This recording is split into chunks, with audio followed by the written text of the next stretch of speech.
Right. So the first thing we're going to talk about is how to name organic compounds, because this is really important. This will be the basis of how you would approach all naming questions. You should be able to, in all of your exams, be able to draw structural, displayed, and skeletal formulas for given organic compounds. You should also be able to apply IUPAC naming rules for nomenclature to name and draw organic compounds with up to 6 carbons each.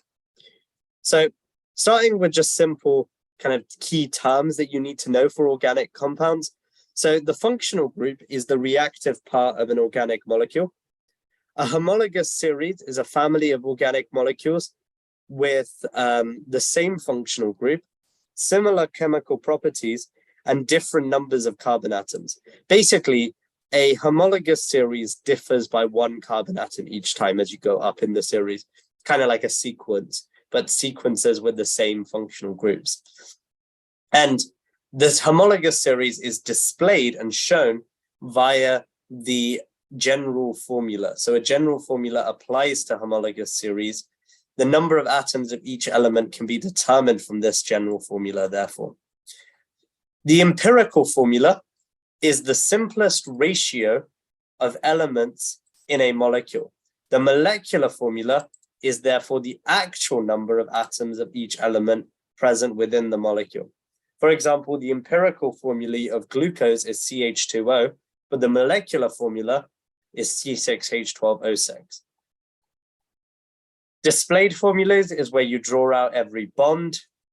Structural formulae is where you draw out every carbon atom and everything that's attached to every carbon atom, but not drawing out the bonds that hold them together. And skeletal formulae are representations of organic compounds in which the carbon chain is shown by lines with no carbons or hydrogens drawn. Basically, the skeletal formulae is the best way of showing the functional groups present within the molecule.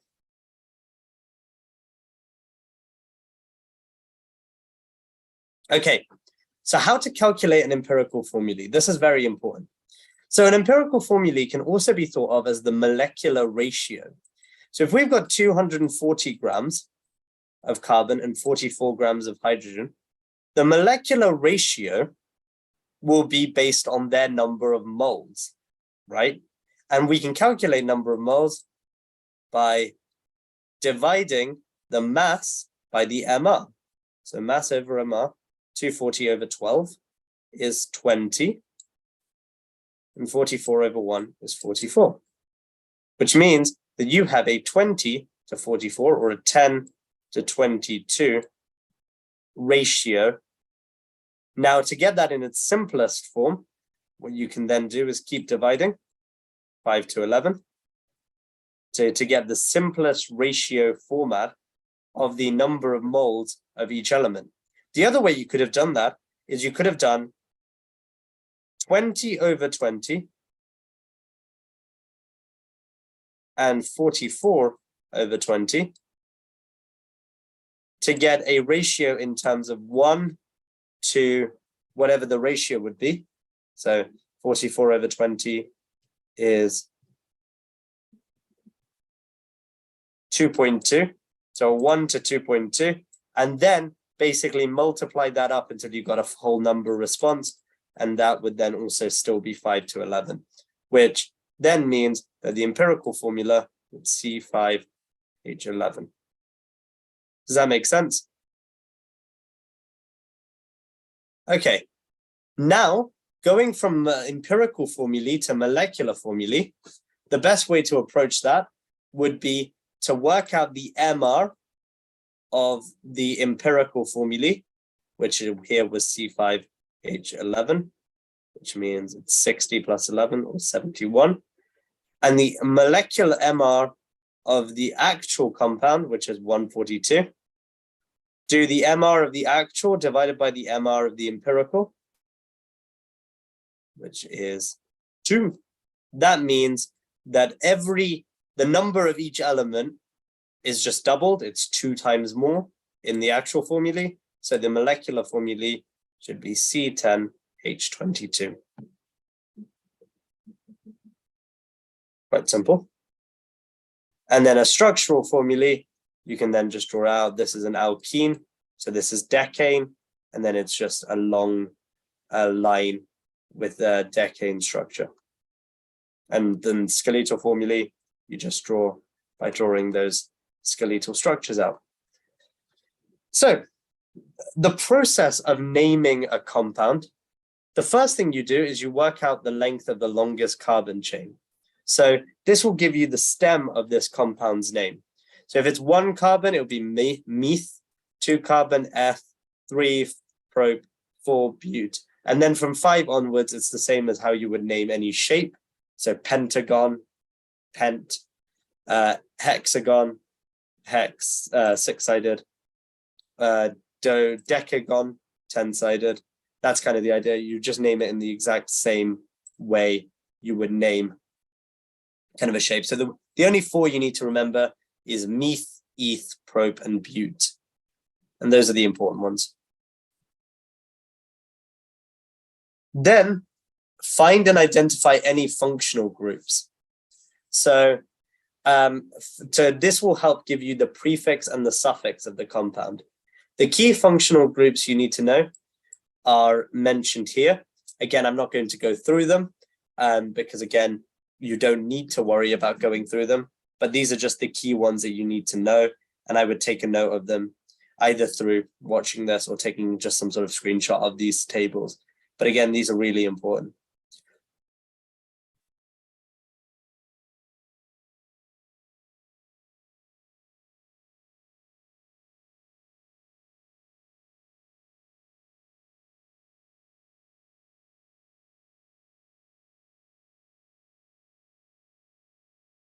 Give me a second.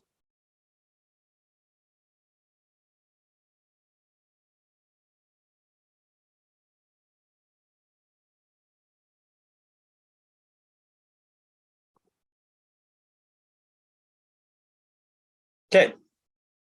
Now, the next thing you have to do is identify what the longest continuous chain of carbon is and number it in that order. So basically, if you found the longest continuous chain, you basically highlight the functional groups, and your aim and your goal is to give the functional groups the lowest numbers possible. So if you've got something like this, you would not name from left to right, you would name from right to left to ensure that the numbers for the functional groups were as small as physically possible. And then determine whatever the suffix will be and include this number as part of the name in front of the suffix. So the suffix just indicates what the functional groups were, and then just include this as part of the name. Kind of makes sense. And determine any prefixes from determining the other functional groups from it. Make sense? Should make sense. And then you can adapt for any triple or quadruple chains. Remember, it's not going to be, so if there's 2 or 3 of the functional group, then you can just double it. So say triol. If there's 3 of the functional group, then you can say triol, etc., etc. So let's let you guys have a go in naming this structure. If you put the name in the chat or you think about it, I will give you guys a minute to think about this.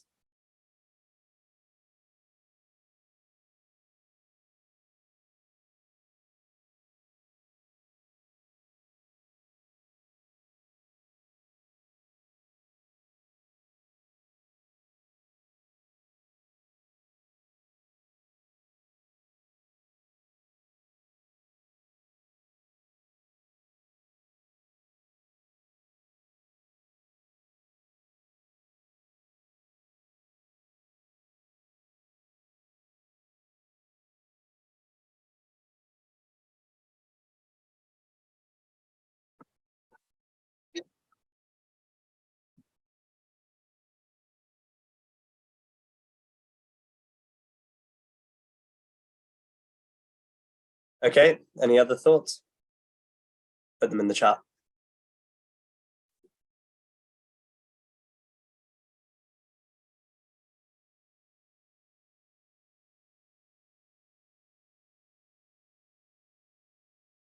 I agree.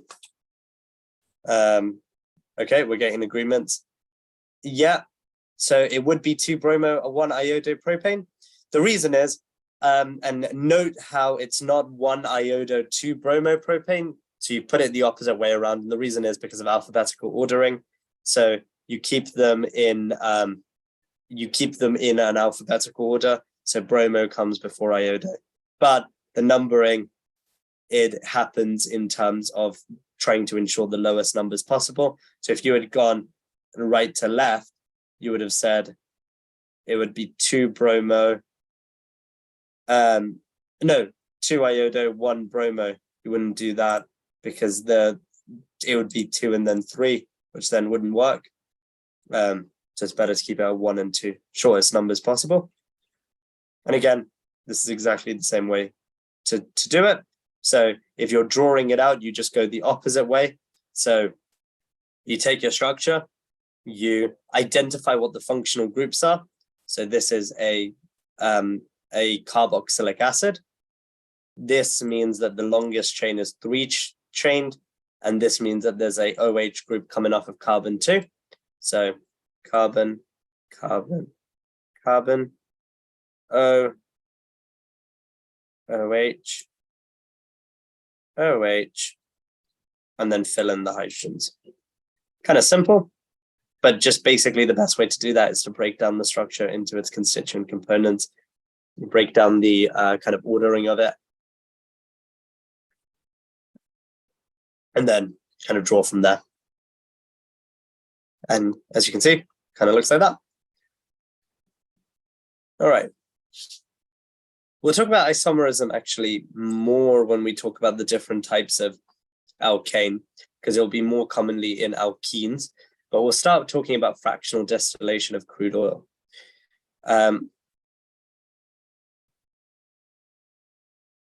So alkanes, so loads and loads of key terms here. Let's start with this. Alkanes are a group of compounds which have the general formula CnH2n plus 2.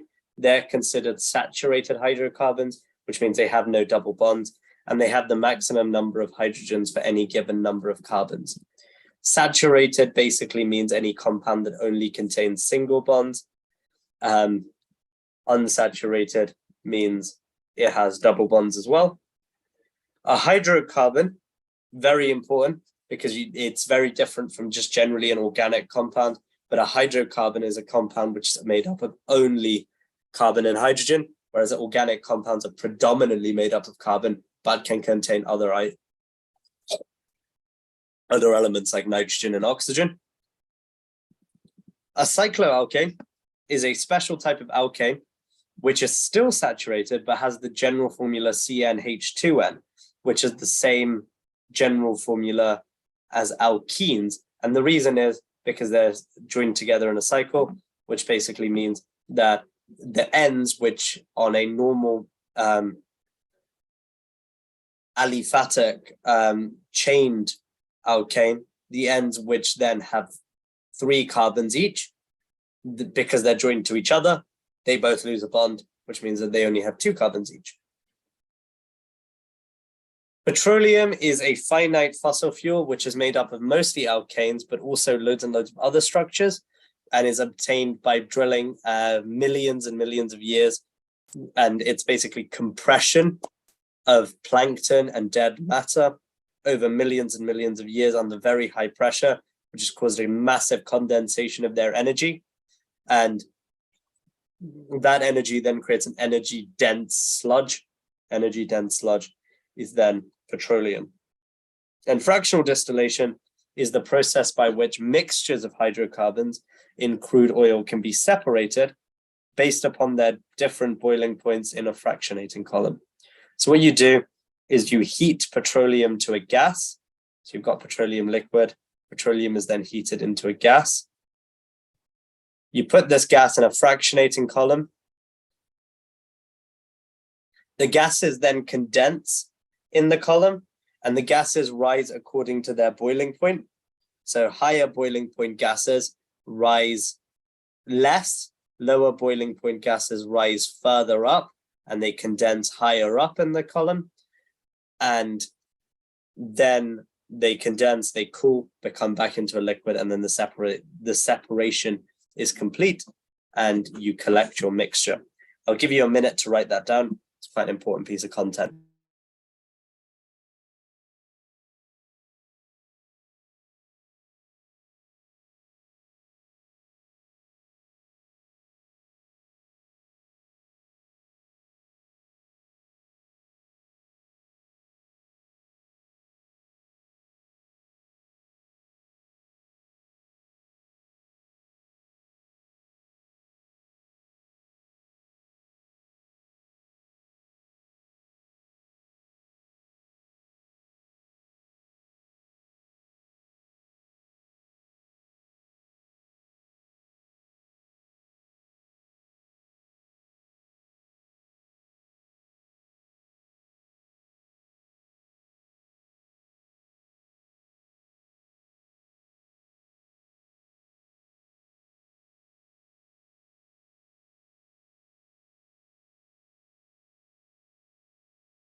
Just get back. Right. And then you've removed the separated fractions, and all the separated fractions have different functions, and they're used for different things. Shorter chains are used as fuels, and longer chains are used as oils. The reason the shorter chains are used as fuels is because they have lower boiling points, which means that they can combust quite easily. They're more volatile, which means that they're more likely to then be able to release that energy quite quickly and be used in fuel reactions. Quite simple. Okay, modifications of alkanes by cracking. So cracking involves basically, fossil fuels are quite finite. We know that. We know that they're not renewable. They take millions and millions of years to produce. And we use fossil fuels all the time for everything that we're doing. So what we can do is we can take these larger alkanes, which aren't very useful. They're oils. They're not as useful in terms of the fuel demand that we have. Large alkanes, and break that into smaller, shorter chain alkanes by breaking the strong covalent carbon-carbon bonds. This is because crude oil contains a greater amount of longer chain alkanes compared to shorter chains, but shorter chains are therefore more useful. So cracking is a sustainable, economically sensible way of producing short chain alkanes from longer chain alkanes. So we take octane and we can convert that to butane, propane, and methane. There are two types of cracking: thermal cracking and catalytic cracking. Thermal cracking uses very high temperatures and high pressure for a short time, producing mostly alkenes, and then the alkenes are then hydrogenated back into alkanes. But the alkenes can also be then used to make lots and lots of polymers and ethanol, which are another kind of compound. And again, thermal cracking can be used to produce a high variety of plastics. So I'll stop here. I'll give you a second to write this down.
Right. So the next type of cracking is catalytic cracking. So this is lower temperatures, lower pressure, and zeolite hydrated aluminosilicate catalyst. Again, important to note that. And the purpose of this is to produce alkanes. So shorter and branched alkanes, which then can be used to produce fuel. And again, because of the lower temperature and pressure, this is a cheaper method with a higher rate of reaction. And again, this produces petrol as well as aromatic hydrocarbons.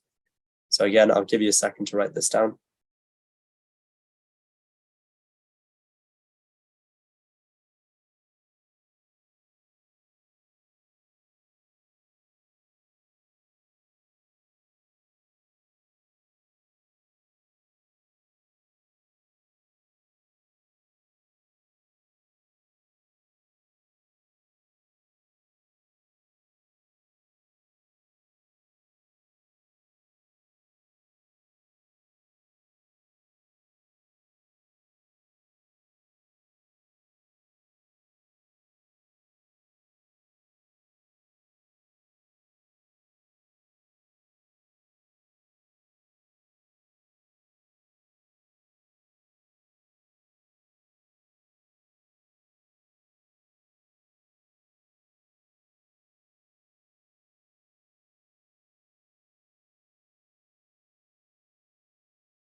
Yeah, so that's kind of catalytic cracking, which is the other type of cracking. And then the last thing we'll talk about is combustion of alkanes. So combustion, we'll also talk at the end about free radical substitution, which happens with alkanes, and it's a reaction to produce haloalkanes from alkanes. So alkanes are used as fuels. We know that. There are two main types of combustion. Alkanes are used as fuels to produce energy, and there are two main types of combustion. Complete combustion is where alkanes and other organic compounds are burnt fully in excess oxygen to produce carbon dioxide and water. This produces lots of energy, as well as water and carbon dioxide. Butane plus oxygen gives you carbon dioxide and water, so C4H10 plus 6.5O2 gives you 4CO2 and 5H2O, and this is a very exothermic process. Give me a second to write this down.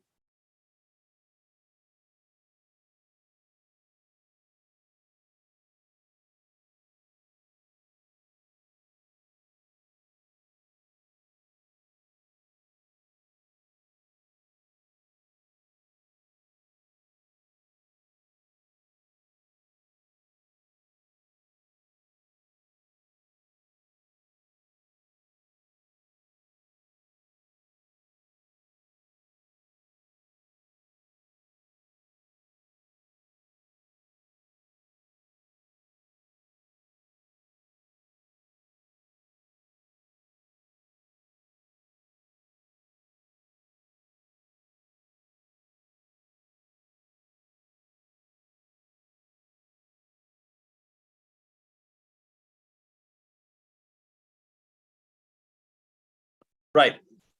And incomplete combustion is where alkanes are burnt in insufficient supplies of oxygen, so do not react fully, making toxic products like carbon monoxide and soot. Soot is just a solid form of carbon. It's usually sort of the black kind of grimy stuff that you see on buildings, that's soot. It's a solid carbon form. Butane plus oxygen gives you carbon dioxide, carbon monoxide, and water. Butane plus even less oxygen can give you solid carbon and water. Now, what's really important to note is you'll notice how the water always stays the same. So there is never a point, if there is not enough oxygen to produce the required number of water molecules, the reaction won't happen. So, for example, in this process, in theory, you could not have, this reaction could not occur if there was any less oxygen, because the hydrogen radicals are so reactive that they need to produce water to be gotten rid of. Otherwise, this reaction just would not occur. And again, that this is pollutive, so this produces different pollutants. So carbon monoxide binds to lungs in the heat, it binds to hemoglobin in the lungs and reduces the ability of the blood to carry oxygen. Soot, which can get into the lungs and cause respiratory problems, but can also cause global dimming by causing discoloration, which then means that there is reflection of light back into space, which means less light reaches Earth, so less photosynthesis. Smog is sort of a reaction of unburnt hydrocarbons with nitrogen oxides and ozones, and smog can cause respiratory problems. Nitrogen oxide can cause acid rain by reacting. So nitrogen oxide and sulfur dioxide can both cause acid rain by reacting with water. Acid rain can corrode limestone, it can harm crops, and it can kill aquatic life by acidifying ponds and lakes. Again, sulfur dioxide will do the same thing. It then reacts with water in the rain to produce sulfuric acid, and sulfuric acid then can cause acid rain, which then can cause damage to structures. Okay, how can we then, so we've learned about all of these bad pollutive effects of burning fuels. How can we minimize these effects? Well, there are two ways we can do this. We can, one, use catalytic converters, which are devices placed in the exhaust pipe of cars. And these use a thin layer of transition metals like palladium, platinum, spread over a large surface area. And then they catalyze the reaction between carbon monoxide and nitrous oxide. Basically, what they do is they get rid of both the carbon monoxide and the nitrous oxide, producing carbon dioxide and nitrogen as a last resort. Carbon dioxide and nitrogen, although are still somewhat polluting, they're not as polluting as carbon monoxide, which then means that they are then released into the environment. The other way to do it is using flue gas desulfurization, which is basically by spraying waste gases with a slurry that contains calcium oxide and calcium carbonate, which produces calcium sulfate. And calcium sulfate can then be released and actually used to make plasterboard. Interesting. The last thing we need to talk about is free radical substitution. So free radical substitution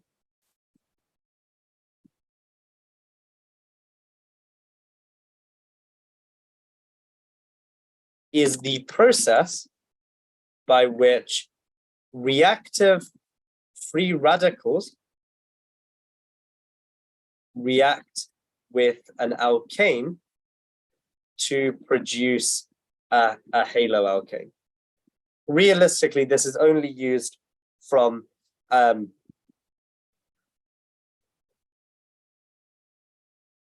this is only used to produce haloalkanes. The best way to think about this is through the 3 steps. So initiation is the step that produces the radicals. The idea of initiation is we want to take a haloalkane and we want them to produce 2 free radicals. So let's just say 2 times Cl radical. Propagation is the middle steps. And what they do is there are 2 propagation steps always. And it's the reaction of a radical with a non-radical compound. So the 2 steps, you've now got a Cl radical,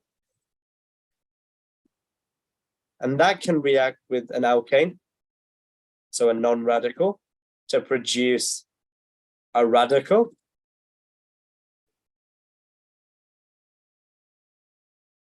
Oh, that's a good question. I've been asked a really good question. What is a radical? So I've been talking about this. I've not defined that term. A radical is a atom with an unpaired electron. It's produced by homolytic fission, which I'll talk about in a little bit more depth what that is, and is very reactive. It always, remember, the desire of every molecule is to fill its outer shell and to pair all of its electrons. Always has been the case. Homolytic fission is a form of breakdown where each of the atoms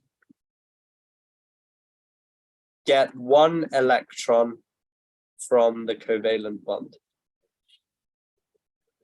So I'll draw it out for a second here.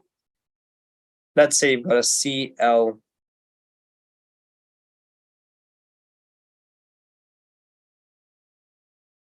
This is now a stable chlorine molecule. Oh, I'll leave it at this. This is now a stable chlorine molecule, but if you break it down and you give each one of these 1 of the electrons, then that creates a radical because it's an unpaired electron. The other opposite is heterolytic fission, which is the form of fission that produces ions, where you have 2 electrons in this covalent bond. Both of them go to 1 of the atoms, which creates a Cl- ion, and the other one is left electron deficient, a Cl+ ion. Make sense? Quickly just summarize that. The best way to think about it is to break the word down. Homolytic fission. So homolysis is basically, lytic means breakdown, fission means splitting, and the core word of homo means basically the same. So 2 of the same. So it produces 2 same products, 2 same radicals. Okay, so the first propagation step, so a reaction of a radical with a non-radical is always going to produce a radical and a non-radical. So we produce CH3 radical plus HCl. And then the second propagation step is a reaction of a radical with a non-radical to produce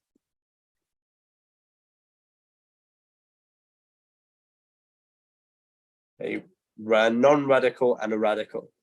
Now, note that the Cl radical in these propagation steps, or the haloalkane radical in these propagation steps, acts as a catalyst, which means it's used up in the initial phase of the reaction and then is produced at the end of it's reproduced at the end of the reaction.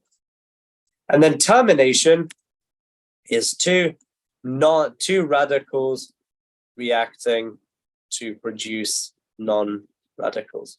It's basically getting rid of the radicals, which means you can have loads and loads of different Cl plus Cl.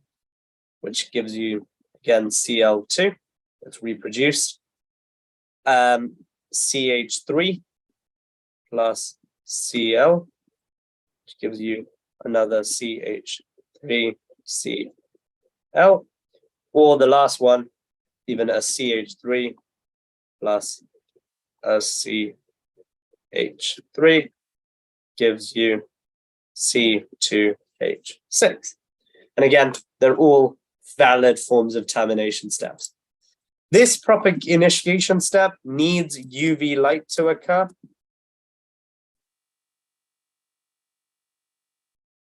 So UV light is essential for allowing homolytic fission to occur.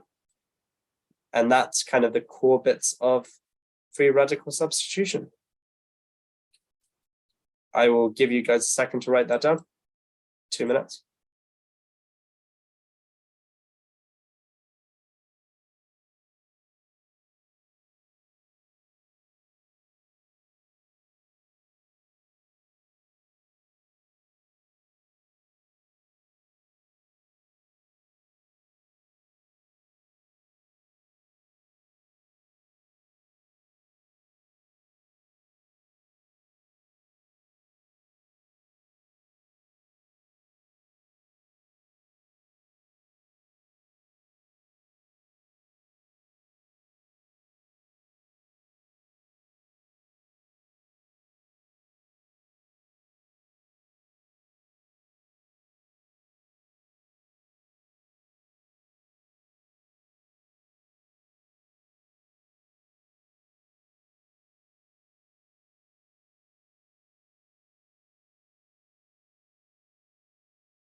Cool.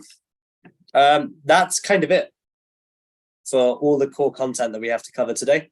If you can stay behind, I've got a feedback form I'm going to have to ask you guys to fill out. It'd be really helpful. Again, for me personally, help for me to see kind of where I'm going with it. But with the content so far, I've put it on the chat, and to people who fill it out, if you fill it out, we'll give you 1 free hour of tutoring, which would be quite useful. You just put that in.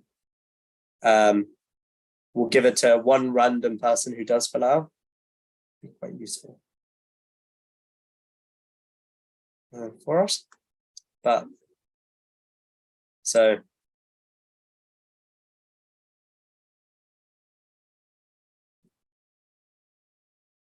if you've already filled out a review before, feel free to fill out another one. Yes.